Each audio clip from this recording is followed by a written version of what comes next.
Biryani, fish fry এটা তো আমরা সবাই খাই, তাই না? তো চলো আজকে তোমাদেরকে নিয়ে যাই মুখার্জিজ রেস্টুরেন্টে। Hello and everyone and welcome back to my another mini blog. তো আমরা সেদিন সময় করে চলে গেছিলাম মুখার্জিজ রেস্টুরেন্ট, যেটা হলো শ্রীরামপুরে রয়েছে। তো ওখানকার অ্যাম্বিয়েন্সটা কিন্তু একটু পুরনো কলকাতার দিনের মতন।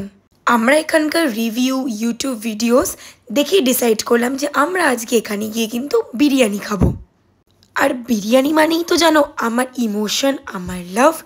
তো এখানকার অ্যাম্বিয়েন্সটা এতটাই সুন্দর আর প্রত্যেকটা জিনিস এতটাই অ্যাস্থেটিক অ্যান্ড আর্টিস্টিক যে চোখ ফেরানোই যাচ্ছিল না। তো আমি এত ভিডিওস আর এত ফটোস তুলেছি যে আমার অ্যালবাম পুরো ভরে গেছিলো। তো তাও ভাবলাম তোমাদের সাথে তো শেয়ার করতেই হবে, এত একটা ভালো জায়গা পেয়েছি যখন।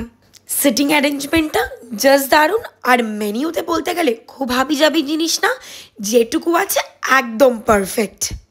তো প্রথমে গিয়ে তো ওদের আমি একদম ফেমাস ডিশ ভেটকি ফিশ ফ্রাই, লাইক ডায়মন্ড ভেটকি ফিশ ফ্রাই আমরা অর্ডার করে দিয়েছিলাম।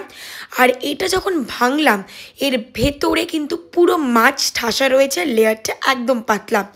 দেন ওদের সিগনেচার ডিশ মাটন বিরিয়ানি এবং মাটন কারি অর্ডার করেছিলাম। ওদের মাটনে কিন্তু খালি মাটন কারিরই অপশন রয়েছে। দেন চলে এসেছিলো স্যালাড, আর মাটনটা এত সফট ছিল। আমরা তো ডি বাপি, দাদা বৌদি, আরসলান, আমিনিয়া অনেক জায়গার বিরিয়ানি খেয়েছি বলো, এখানকার বিরিয়ানিটা পুরো অন্যরকম, মাস্ট ট্রাই।